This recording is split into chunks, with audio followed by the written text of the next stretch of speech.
Number one. Oh, well, number one, I was trying to beat you to it. Why is the screen blinking? Either I'm really losing weight from all this jogging I'm doing, or I'm just getting old. Because I'm too vain. I'm like, oh my God, I'm getting one of those necks. But I think it's from doing my vocal exercises. So That was a strange move.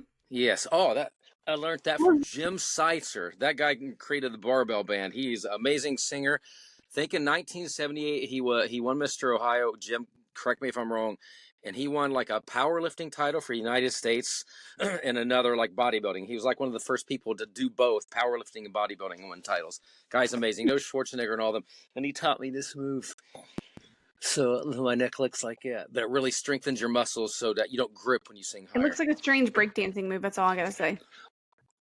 Maybe I could be in the Olympics. No, it's out of the Olympics. Anyways, welcome back to the Always Right podcast. Oh yeah, welcome back. Oh, we doing a podcast? Yes, we're doing a podcast. Okay. So today we are myself, author Karisa DeLay, and Jaime Vendera here. We're going to actually cover a topic. Pterodactyl. We're going to cover a topic that Jaime thought might be kind of boring. Yeah, at first I thought it was boring until, I read your 5,000 notes on it. And I thought, actually, people need to know this. Yeah. So we're talking about prose. And I'm not talking about pros and cons. Yeah, writing prose. Yeah, well, the pros and cons of prose. But yeah, not a pro, because it's not called a pro. No. Yeah, it's not. Never do that. Yeah. Like, here's my, there's a prose. Oh, look at all my prose. No. Nose. That's not right. Nose. Those are not my prose. All right. All right. So writing prose. So what is this, Jaime? What? You study my notes. Tell us what it is. Okay. I'm not even going to read them. I'm going to say prose is more like, it's just natural language. When you're writing a story, it could be fiction, it could be nonfiction, it could be essay. Why would we need to stipulate what prose is? Because we also have poems. We have songs. And when you have poems, there's a rhyming pattern. There's a rhyme scheme. There's a meter to it. When you're writing songs, there's phrasing. And there's a lot of words that end, like you don't rhyme all the time. It's a crime. That's what I tell my songwriters. But, you do have a lot of rhyming. We're not thinking that when we're writing a fiction novel or an essay or a how-to book. We're just trying to write conversational. But we're trying. I don't think, correct me, how-to books technically aren't prose. There's like a borderline with them, like educational, descriptive. Like if you're engaging the reader about a how-to, that's different than you're just basically giving an instructional manual. Instructional manuals like that are not considered prose. Well, I guess some of them could be because, like, when I wrote Raise Your Voice, I keep it very conversational, and I'm telling stories within it. Yeah, that's different. That's a different type of kind of a how-to, and I can see where you're saying that's the fine line, because but how to fix a car motor, that would not be prose. Yeah, because unless you're telling like stories and you're creating this whole like outline of this narrative structure for it, that's different. Yeah, and I think with all my how-to books, I probably shouldn't even call them. I'm kind of stay in that lane. I always try to incorporate stories, so it's more like a life lesson. Right. So it's very, very descriptive, and I'm sure we'll get in, because there's all kinds of different prose. I'm sure we'll get into that here shortly. Yeah. So I know we will, since I read your notes. And if you didn't catch it before, to clarify, it is not a prose. It is it's very distinct from a verse. It is, you're utilizing these structures, these narrative formats to kind of create a flow in your storyline. Like you said, it's a natural language. I feel like that's when I'm writing. I feel like is this a natural form of writing when I'm doing conversations in someone's head? We've discussed this before. Is this something I would say to myself if your character's thinking in their head? Is this something you naturally would say? Yeah, I think we both do that, and I think, I still try to keep it poetic in a sense that there is this flow. To the way that I write. You've read some writers and you're like, way too descriptive or too detailed to where you about fall asleep, or they'll use really, we said this earlier before we came on here, $5 words to throw them out there. And it's like, so, that would still be prose, but you want to have a style. Well, so something that when I was reading with prose is, it's very separate from song, theater, poetry. that has a different structural, like, that is like the rhyme schemes and all that predetermined like stuff that you do when you're creating a song. Whereas when you're writing for prose in nonfiction or fiction, you're engaging your reader. You're creating something that engages your reader. It's more about like, It's elegance. yes, but like at the same time, I feel like there's that. So when I'm writing a story, I will read it out loud to hear the flow. And when I go to a sentence, did I lose the flow of going into the next sentence? Like, and I'll go back. I'm like, okay, I need something between this sentence and this sentence to create that rhythm. Even though it's like, oh, I'm just putting stuff in there. There has to be a connection as your story builds to engage your reader, or you'll lose your reader. And if you have too many descriptive words, which writing Canvas recently, I was writing this paragraph and I'm like, oh my gosh, there's so many words here. They're all great words. That's the problem. They're all great words. So put them to the side and I'll use those later because I've got a whole story I can use these. But I took a lot of them out because I'm like, I don't need to describe every single noun. You know what I mean? Because I feel like you lose your flow, and you become too wordy. And then your prose is just grow. What Your prose grows. That's what I thought you were your going to prose say. grows. I think you hit the nail on the head when you said you read it out loud. I believe it was Rich that said that to me. If you can't read a paragraph and someone can follow along, then it's not elegant. It's not flowing, because there is even though we're not rhyming, there is a poetic flow to a really good writer. Yeah, even though poetry is not a prose, I shouldn't have said that. Even though poetry is not in the realm of prose, it is still a flow. I'm like, it still flows. It will have to be poetry. Yes. Can we add that to the list? No, I'm teasing. Would we call it flowetry? Flowetry, poetry, I don't care. Yes, we're doing that. Fiction we could call flowetry. Fiction I love it. Is flowetry. Flowetry. I love it. We need to write make up words. I get to make up how they're spelled too. Yes, flowetry. I don't have to use that in a novel. Yes. All right. Okay. Listen, I'm not a grammatical person. I will be the first one to tell you I'm terrible grammar. Someone said something the other day. They said, "Did you know that this is spelled wrong on that thing?" I'm like, "Oh, really?" And they literally said to me, "I thought you were an author." I'm like, "Yeah, I'm not an editor." Yeah, I don't have. I'm not my own personal editor, so I've never made a typo in my life, so we're good. Right. I have text messages to prove that one wrong. I'm sure your talk to text is like, what's this guy saying? Your AI. That's why I said when I texted you the other day, so we have to do an episode on text to speech. Maybe I will learn something, and I will learn to slow down, period, before I go into the next sentence, period. I would agree. I need to do that as well. All right. I don't really see many typos from you, though. I'm like, well, that would probably be because my AI can understand my words. Mine can't because I'm half Kentuckian. Not really. I could just see it from my house. No, mine messes up. Mine messes up a lot. Where I'm like, what? Why did it say that? I don't know. You have a great sentence here to use the word prose, and that's why I said elegant, because you say the author skillfully crafted her thoughts into elegant prose that captivated readers from the very first page. And that's a great way to use it. That's flowetry. That sentence reads so smooth and pulls me in. I just want to say that. Well, thank you. Well, I felt like I needed to put it into a sentence in order for it to make sense. Sometimes, like when you're doing a spelling bee, you're like, "Can you use that in a sentence?" I'm like, "How does using it in a sentence make you spell it right?" I don't understand that one. Yep.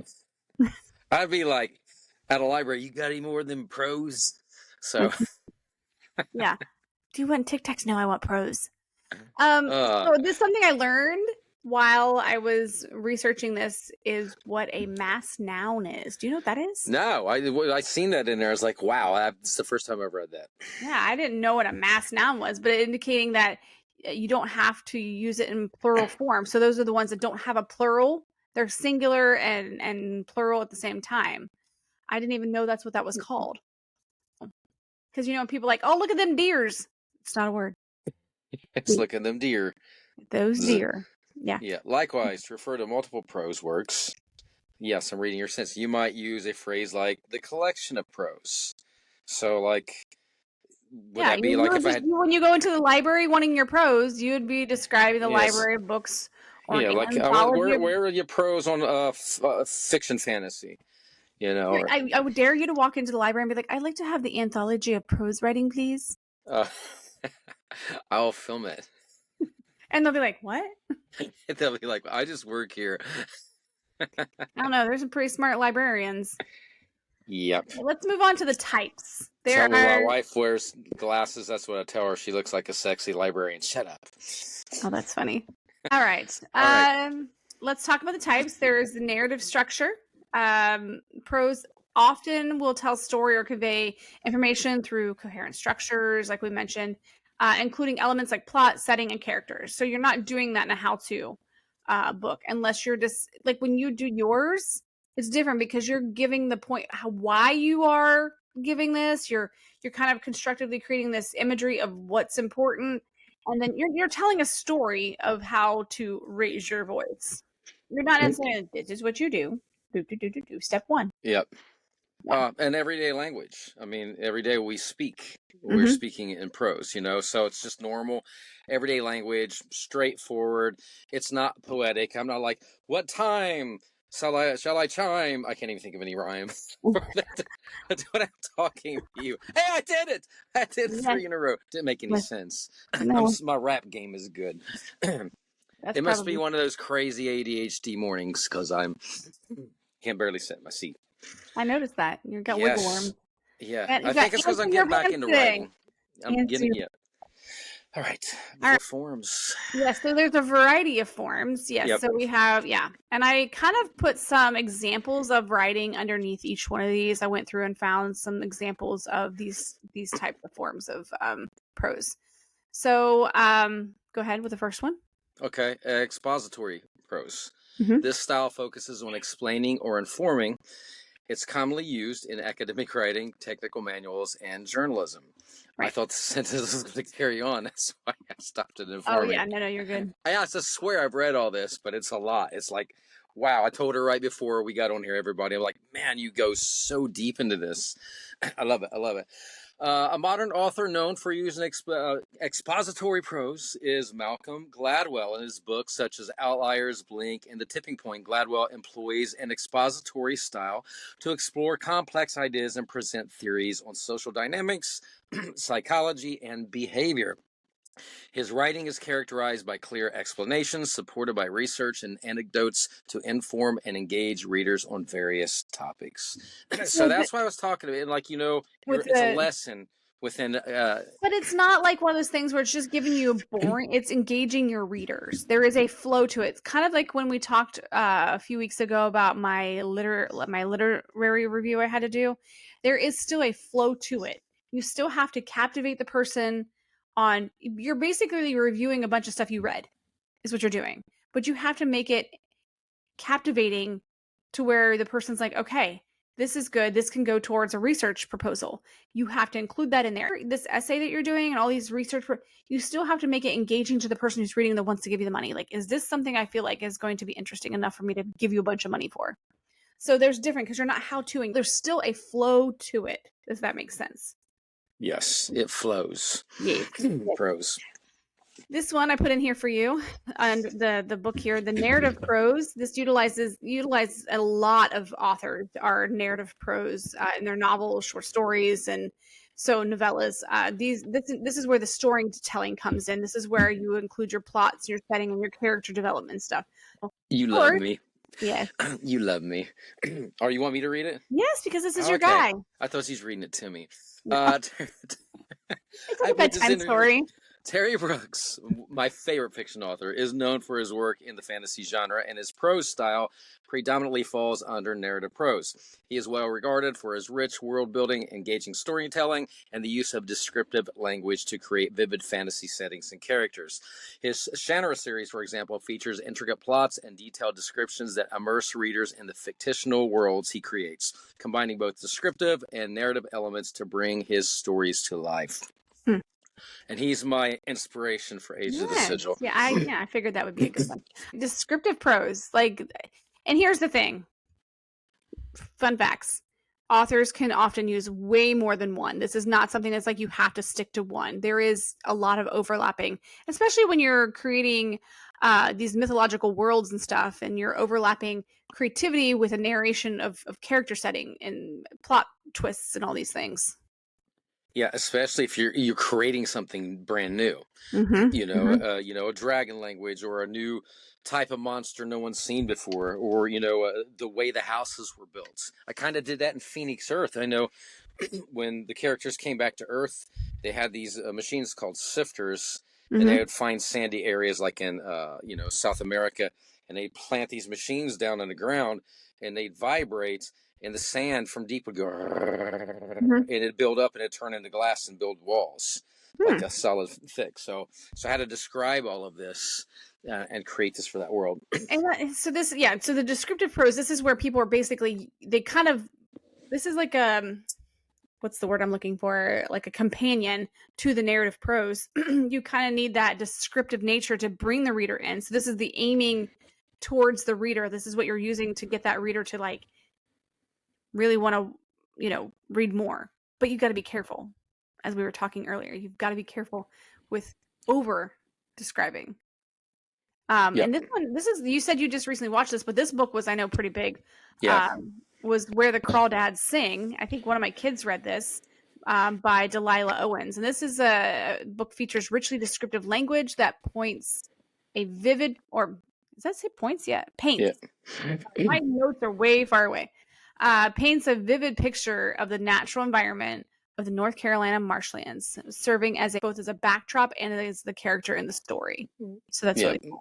Love the movie. Haven't read the book, but well, my kids read the book. So my wife read it. She's like, we got to watch this movie. I can't believe it's coming out. That's cool.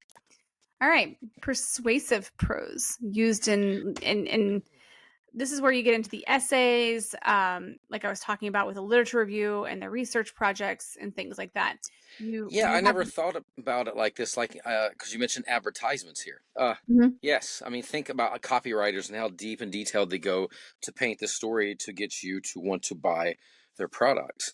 Right. And we talked earlier that it's not typically theatrical stuff is not considered a prose, but the writing flow could, if that makes sense. Like creating this engaging advertisement would still kind of fall under that because you're bringing that person in differently. Yeah, I guess the way to look at it is if it's a boring manual like from IKEA to build your desk or a math book, even if you love math, if it's not pulling in and poetic, if it doesn't flows, well, it's we not say prose. that, we say, because we use the word poetic, but at the same time, poetry is not a prose.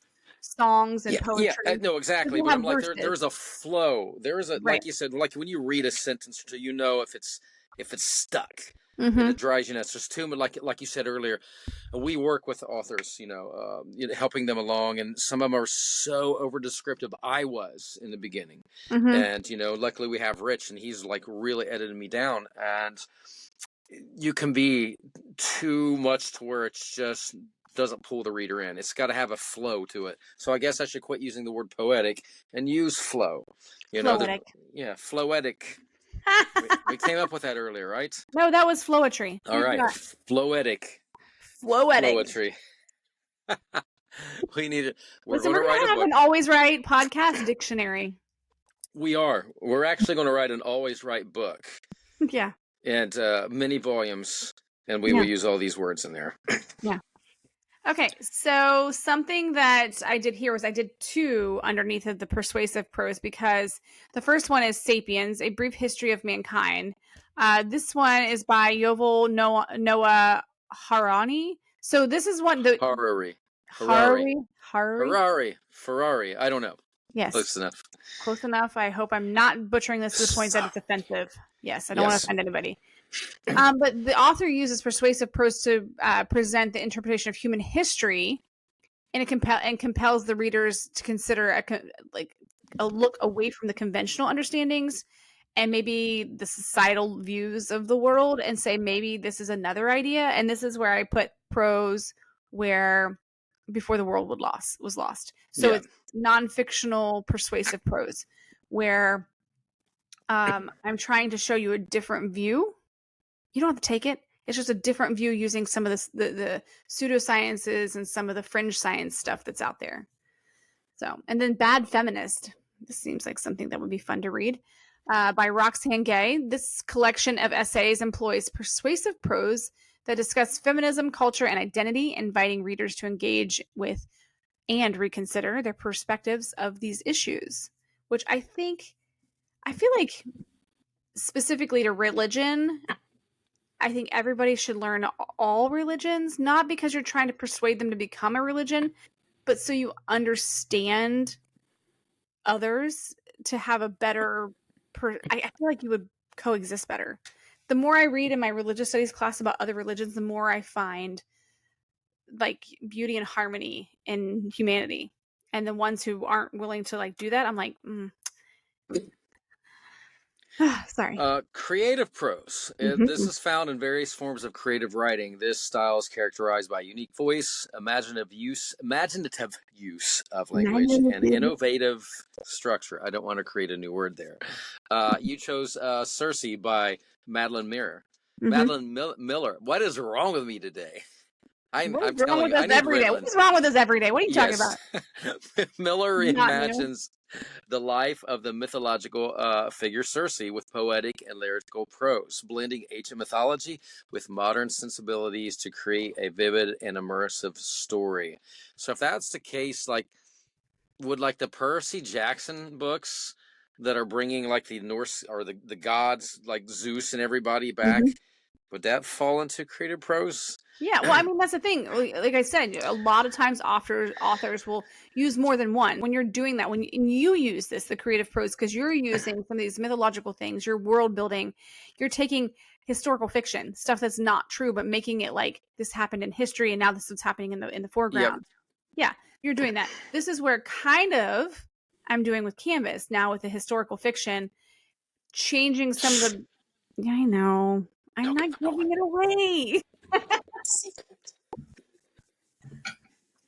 Yes. And I had to call Jaime the other day. I'm like, I need 5 minutes of your time because I can't talk to anybody that doesn't know the plot twists. No, I'm telling you. I mean, I was happy that you're working on it, but when you changed it, I was like, yeah, okay, this is cool. And it fits you so much better. Yeah. And then the other day, like when we were discussing like this, like, okay, how, like this, it was. I know. That was. Right? Yes. It was like, I'm going to love it. I think that when it's out, we should do a pre-order and just push it on here and be like, gotta go pre-order it on the Always Write podcast. You said something in episode 2 or 3 about Canvas, and you're like, yes, all my friends, I'll use their name, maybe a variation of their name. And now I'm like, I wonder if I've heard a variation of my name already, or if I'm deeper, or I'm like some guy gets killed in one scene. I don't know. I don't know if I'm like a big character or little character. This is how I'm going to know if you read the book, because yours is a very like backstory in it to where you're going to be like, I'll know if you read it or not. Okay. It's like a test. If you want to make sure, and we can tell our future authors, if you want to make sure that Jaime reads your book, you have to place him in there as a character, and he's got to search for it. Because where's Aldo? Where's Jaime? Yes, where's Vendera? Vendera. He would be wearing the little red toboggan like Waldo, and have the red nose and the cheeks. Yeah, like I'm not sure you would look great in stripes though. No, I don't want to be in stripes or an orange suit. Right. All right. Okay, back on point. Where were we? Yeah, we're back there. Okay, we're talking about how the blending of prose. A novel might blend a narrative with a descriptive. Especially when you do this, you get that plot development, and while you're also describing, your descriptive prose just is enriching the story and the emotional undertones that are in your storyline. This is very common. And nonfiction authors might mix the persuasive with the expository and provide more clear explanations of a topic while also arguing a specific point, so there's always that. Creative, like I said, is going to be intertwined in pretty much any of these. That's kind of what makes these prose. I feel like that's almost like the glue. that creative nature to be able to bring the reader in should be overlapped in pretty much all of these. Yeah, especially if you want it to be considered in nonfiction. Yeah. So The character in prose, character development, especially in fiction, prose allows for the intricate characters and the exploration of their thoughts and their emotions, like I just mentioned.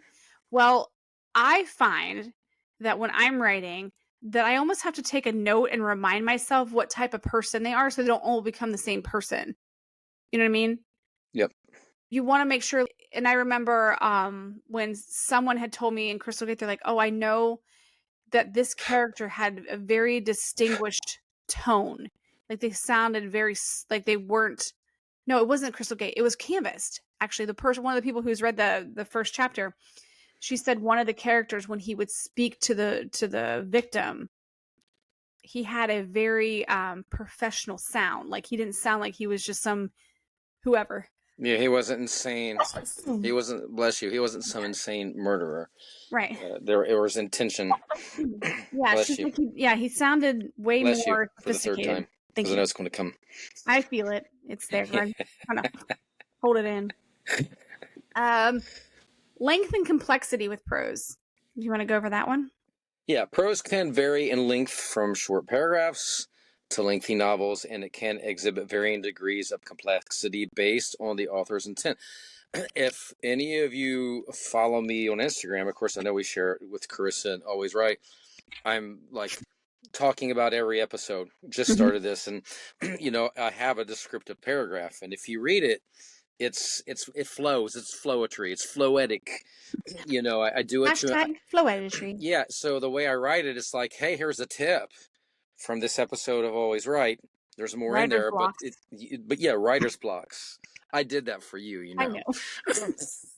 So, I figured you see the irony in it and you laugh. Yes. But if you read them, I read them and I'm like, okay, that's funny.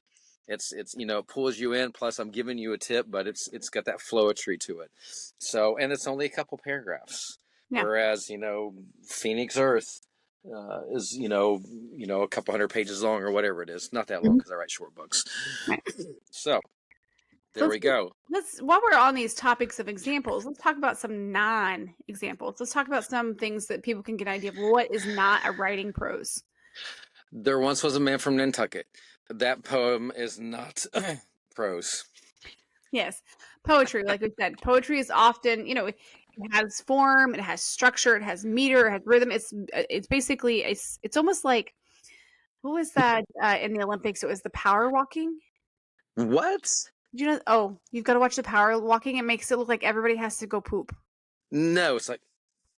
Yes. I bet. No. Yes.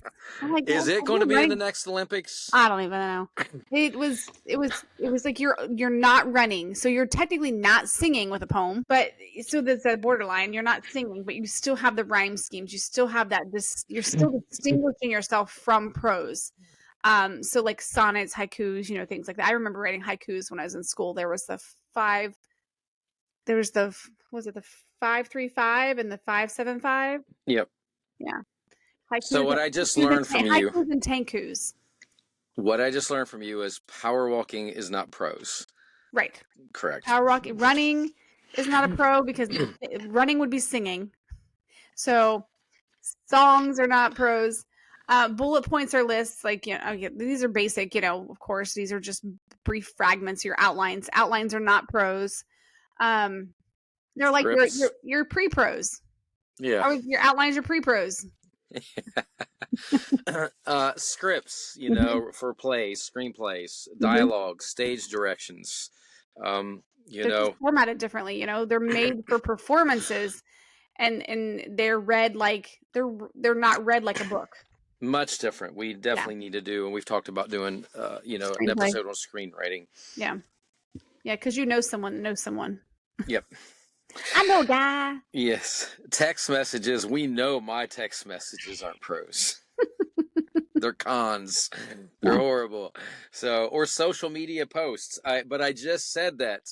So like my Instagram post really isn't prose, but if you would read it in the way it's written, it's very floetic. that would be, you know, an example of Totally. writing a couple, like if you're doing an article in a magazine and it was 3 or 4 paragraphs, that would be prose. And You're that's what I think. you're inviting the reader in. You're inviting the Yeah, listener in. You're inviting. It's different than if you're just being like you write a sentence like, "Who has an extra plastic pool they can give me?" exactly. So it's a fine line. If you're promoting and you're wanting to be floetic and pull people into that video, I would consider that prose. But if it's like, oh, you know, I wish I could go to McDonald's, but my car's broke down. Sucks to be me. I'll take you. You see that a lot. So we're like, I'm having a horrible day. Please pray for me. Don't ask why. Just God knows. So you see a lot of these different type of posts on there that are not prose. Right. This one is what I was trying to tell you earlier with the difference between like self-help books, DIY manuals, The how the to. technical writing. Yeah. So technical writing, you know, they have the elements of of prose when it comes to some of the things that they're putting in there, but it has to be, it's not as focused on the clarity, it is focused on the clarity and the conciseness because you're conveying this instruction of information rather than trying to create some artistic expression or whether you're trying to, you're not. It's cut and dry and to the point, you know. I mean, so that's why that you got to look. And so I guess a lot like Friends of Joe Vitale, he writes a lot of those manuals with self-help. That's still prose. It isn't like bullet point list. Do this, do this, do this. He's telling stories from his life. So when you open the owner's manual of your vehicle, it's not giving you the backstory of what your turn signal is before it tells you how to use it. That's the difference between an instructional manual and like a book that's teaching you educational stuff on. Like, I'm not only telling you about the how the car was built. I'm giving you all this backstory. So you're bringing someone that's interested in that stuff. Like John, his book would be very much like that. Like his book that he put out with the pigeons and stuff. Well, half and half, because the way we designed that book, if you remember, is I had him dive deep into his story. So that's a great example. It's only half prose because the first half of the book is all about, hey, I grew up, this is how I found pigeons and I raised them and how he won the world championship. And then, so it was almost like an autobiography of how he became a world champion. Then we went into the very cut and dried, here's how you build a birdhouse, here's how you do a breeding, how you feed. So, yeah, wow, didn't you think about that? Great example of prose and non-prose. Yeah. So would that be a nose prose? Yes, that'd be nose. Prose and nose. Nose prose.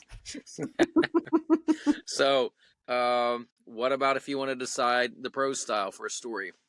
Yeah. You know, it's going to be involve a combination of elements. Yeah.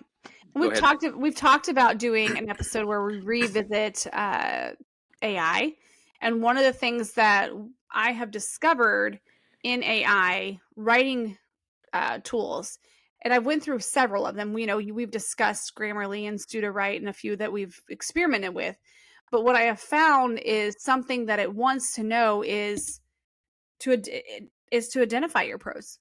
Tell me, the system is asking, what style are you wanting? So it knows how to keep you on point. That is something that you kind of have to know yourself. What kind am I going to go for? Am I trying to be descriptive and narrative at the same time and creative? And I know that when I'm in Grammarly writing a paper for school and I'm trying to get it to help me grammatically keep me on point, because it's not writing it for me, I have goals on the side and they're all the prose of, it's basically asking me, are you doing this academic? Is this an essay? Is this a report? If it's creative, are you trying to tell a story? Are you trying to convince? What are you trying to do? And is this a knowledgeable audience? So these are all kind of fine-tuning your prose. So you would have to start with identifying your audience. Right. Identify your audience. Who are you trying? Yeah. Who are you trying to get to read your stuff? Are you wanting young adults? Do you want adults to read this? Do you want kind of that blend? Children's book. Well, we talked about this, and when we talked about children's books, your language has to be a little more simpler. Aside from like some novel, you can't have complex structures. You have to put it in like smaller terms. Correct. Yeah, determine your genre. Determine the genre. That is important and sometimes difficult, I feel, because you, again, can overlap your genres where it's like, I'm this, because when we were putting books into Kindle, and we were talking about KDP, we were trying to fine tune the best place to put certain books. And so it is important to know who's going to read your book. Not that you want it to be in that necessarily, but what does it really fit into? So kind of know the tropes of that genre, to know where you're going to put that and establish that. That way, for instance, if you're trying to emphasize a certain type of a text and flow that's fantasy, you kind of want to keep in that same fantasy style. If you are not that you have to do that, because people do flip it around a little bit, but at the same time, you don't want it to be so much that someone's like, we have said this before, if they're expecting a certain style and you go off key, they're not going to like your book. No, absolutely. Yeah. All right, where are we at? Voice and tone. You need to decide on your voice. yeah. Or you want to do it in first person, third person. You want to use which style you want to use. Like, again, is it going to be humorous, serious, reflective? What best suits that story? That voice and that style is going to shape the book. You'll know a little better which audience you're trying to feed to. Mhm. So you really need to decide these things even before you start the book. And I say that, I don't think I really do. I think I kind of instinctively know it. Yeah. And just go at it. And if I'm switching between first and third person, we discussed this before, Mhm. it'll generally be like an intro or maybe a couple paragraphs in the beginning of a chapter, and I'll put it in italics. So it's like I'm able to switch that viewpoint. Mhm. And I know people mix it up. That kind of confuses me, though. Unless they're really tight at this, and one Mhm. paragraph's third, or one chapter's third person, one's first Right. person. That's how I feel like I would operate, is I would switch mine from chapter to chapter That versus, works. yeah, instead of doing it in the same. I don't think it'd be very hard unless you're doing it like changing. We've said this before. Would change it to italicized to know that's the, omniscient point of view, or vice versa. So, which is Yeah, important. Yeah, which is important with this next point, is characterization. Consider how your characters speak and think. When you're deciding what perspective you're doing, you need to know how their dialogue, their internal monologue is going to sound. You have to kind of, it's going to influence your style, your prose, their background, their personality, their emotional state. Like I said, these express the thoughts and dialogue that you're going to carry out through the entire storyline. Like you said before, in some of your books, you've caught where you've done certain things with one person, and Rich is like, "Hey, this is not something your character would do." absolutely. Yeah. I mean, it is. I'm sure we've talked about this before, keeping track, and I'm sure we'll do it in future episodes. It is so important. You got Mm-hmm. to keep lists. You got to know what color eyes they have, what Mm-hmm. words they say. If are they cocky? Are they shy? Mm-hmm. Don't forget this, and it's so easy to do if you're writing like a series, Mm-hmm. which is like with me, like Sigil. There's a lot of going back and studying. It's like, oh, that's why I like Pim the Knife, because he's so mouthy. Mm-hmm. I would have forgot that. There's certain words he says, like yoicks, or I would have forgot that when I'm writing this next book. So, Mm-hmm. got to Mm-hmm. stay on point with characterization. Yeah. If the theme and mood, like the central theme of your book. So if you're doing something that is paranormal, how paranormal do you want it? Do you want it super scary, suspenseful, or do you want it very light?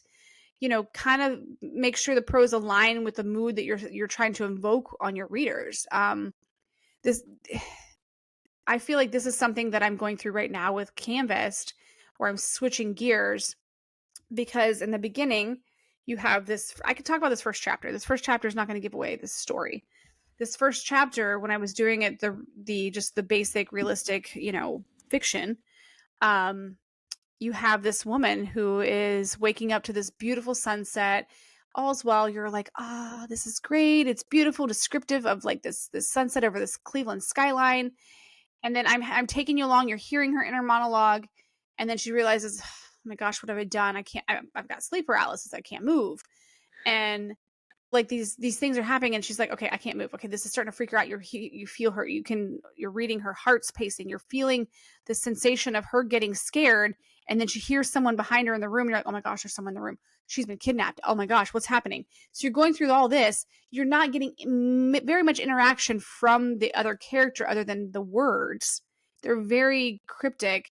And then all of a sudden, when she makes eye contact, she sees the person, says their name, and it's like it ends. The chapter ends, and it goes 10 years later, and you don't revisit this for a while. So that whole thing was, I wanted it this dark serial killer. You know, you don't know if they're good, you don't know what they're doing, you don't know who the person is they killed, you don't know anything about them except for that little small piece, and you're not going to see that personality at all through the entire book. So it's like, I have to make sure that theme stays in there, that I'm very careful when the killer's happening, I keep that theme kind of consistent. Well, now that I've shifted gears, I want the reader to have a totally different feeling. I want them to see that the character who's waking up is internally conflicted with seeing the sunset or the sunrise. And why is she enjoying it? Like, there's a reason she should not be enjoying this. Why am I feeling joy? Why am I having nostalgia? Things that are not normal to her. So I've totally changed the pace. I have to change the way she's feeling. What would make her feel this before her heart's just not going to start racing. I can't just say, oh, she saw this and then she's wondering, why is this happening? And now my heart's racing. I have to build the mood and set the tone. Yeah, but you set the tone for the whole book at that point. Right. Yeah, yep. So you have, or like if it's gonna have comedy in it, like I feel like I can't have a lot of comedy in my books because of the way I write, but there could be small pieces. I feel like I'm more comedic in short situations of life where I'm like, I can make a little quick quip in the moment, but not like, I'm not a comedy writer. I don't think I could ever write stand-up comedy. So me neither. Pacing. And actually, I'll go back to talk about your book. You got to decide on the pacing of your story. Is it quick scenes with short sentences, or do you have a lot more longer, detailed sentences and it's spread out so that you have more room for descriptive prose? And I feel like that first chapter, you really set the scene. You were very descriptive, but you weren't overly, like we've talked about before. So it's really pulling me in. You know, why all of a sudden, why can't she move? Or the sunlight, and what she seems to know this person. So it's a whole entire chapter just on really that one scene within that. And I tend to write really fast pacing, except for like maybe Order of Five. These kids are always battling monsters. It's quick, it's in and out. But there was one talking about the bunker, this underground facility, and it took I don't know, about 5,000 words or so for this big chapter that we did.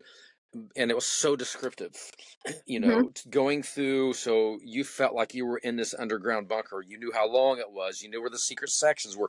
You knew how high the ceiling was. You knew where the heliport pads were. So you got to look at your book, whether it's the pacing is long or short. Bottom line, you still got to keep your reader pulled in. So, well, and we've talked about, Stephanie Meyer with Twilight stuff, but with her book, The Host, it honestly, had someone not told me to hold on to reading it for 62 pages and then it'll get good, I probably would have stopped, because the pacing and the overload of information in the beginning was a lot. And I'm like, I don't know if I want to read this, but there was so much. But once you got past that 62 pages, which is a lot of pages to get through, I was hooked. But that's only because someone said, just trust it. And so you do. Book's better than the movie. But yeah, I had to read it because I like the movie. Yeah, I've been in books like that, and it's like, and I've actually stopped. I hate to say this because I'm going to get scolded for saying this. George R.R. Martin.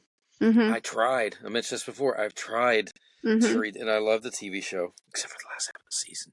But and it's it I had nothing can't. to do with that. Yes, yeah. But it was The just book, so the books. amazing author, amazing writer. But my brain just it's got to get right through the scenes. I want to keep moving. I got to have fast pacing for me. Yeah. Okay, imagery and descriptiveness, like we were talking, this is kind of hand in hand with your pacing. This is the imagery and the description. You have to decide how much you want to incorporate. Rich descriptive prose style can be creatively vivid. However, sometimes if you put too many words, it can be overly vivid to the point you've lost what you're even describing, and you can lose your reader. But you could also enhance it to the reader's experience, where they feel like they're brought in. So there's like that fine line, Whereas like minimalists, like you are more of a minimalist, I feel like, in your prose, that focus on certain actions and dialogue with some descriptions, but nothing that overtakes what's happening. Yeah, then you lose me. But that's just me. I mean, there are readers out there who love that. They would love this first 62 pages of the host. Mm-hmm. Yeah. So experimentation. Yeah, we're not Don't taught. has Yeah, this is something. Definitely don't be afraid to experiment. Yeah, with different styles and techniques. There's no. I always say this about singing. There's no sin in singing as long as. Oh, I actually got that from Dr. Dennis Oglu. That's art is art. You can do anything with your voice as long as it's healthy. Mm-hmm. Same thing with writing. As long as you have that flow Mm-hmm. to it, and of course you have a good editor because we all need that. But Mm-hmm. don't feel like, oh, I got to be in this one. This is the type of prose I'm going to use, and this and that. I can't sway. No, it's your book. It's your Mm-hmm. idea. Have fun with it. Mm-hmm. So get that brain dump, get it out, and then come back, and then you can reevaluate. Yeah, these last two I want to really kind of push. Something I started doing recently is I use my talk to text in my notes. So when I'm thinking of an episode or I'm thinking of a chapter for Canvas, I will turn my talk to text on in my notes and I will talk to it as if like this is what I want to do, and then I'm going to have them do this as if I'm telling myself what I want to happen. Or if I'm trying to like create an outline, I have a whole outline I start before I put them in our notes that I share. I will create an outline first of trying to create like a flow of how we're going to talk about things and kind of push those through. And I'm like, okay, then we could go to this and then we go to that. So I'll just kind of write that out. So read your prose aloud to help assess the rhythm and flow. Yeah. Is there an 80s song like that? I feel like we kind of like when you call me, that's kind of the same thing. Or like when I was writing books with Daniel Middleton years ago, I would call him and tell him scenes like a book like Catastrophe Scroll, and I specifically remember in the beginning days of writing, and he would say, "Wow, you're getting so much better, and you're I feel like I'm watching a movie when you call me and you put out the scene." So just reading aloud, recording yourself, listening back, telling a Mm-hmm. friend. Mm-hmm. That's going to help you really tighten up. And I know this maybe sounds silly to some people, but when you say things aloud versus in your head, sometimes like, oh yeah, that does sound silly. But I that's the know, same thing with reading. Like it's Rich, and you mentioned earlier, read your writing aloud, and then you'll catch it. It's like, that's clunky or that's silly. I would never say that. Why did I use that yeah, if you $5 find word? yourself like the sentence is too descriptive, you're gonna feel like you're like out of breath almost. It's like when you're reading the sentence. Your sentence shouldn't be so long that you have to keep talking and you keep writing on and on and on and on and on. You're like, Exactly. yes. Like I do. Yeah. Seek feedback. And this is good, but it's okay if your mom and your sister and your brother and your friend read it, but Mm-mm. seek real We need feedback. a friend that will give you actual feedback. Exactly. And That that's will what, better. like, teaching, that's what my students love. They're like, I love it with you because I'm never mean, but I'll flat out tell them the truth when a song, whatever. And they're like, my mom loved it.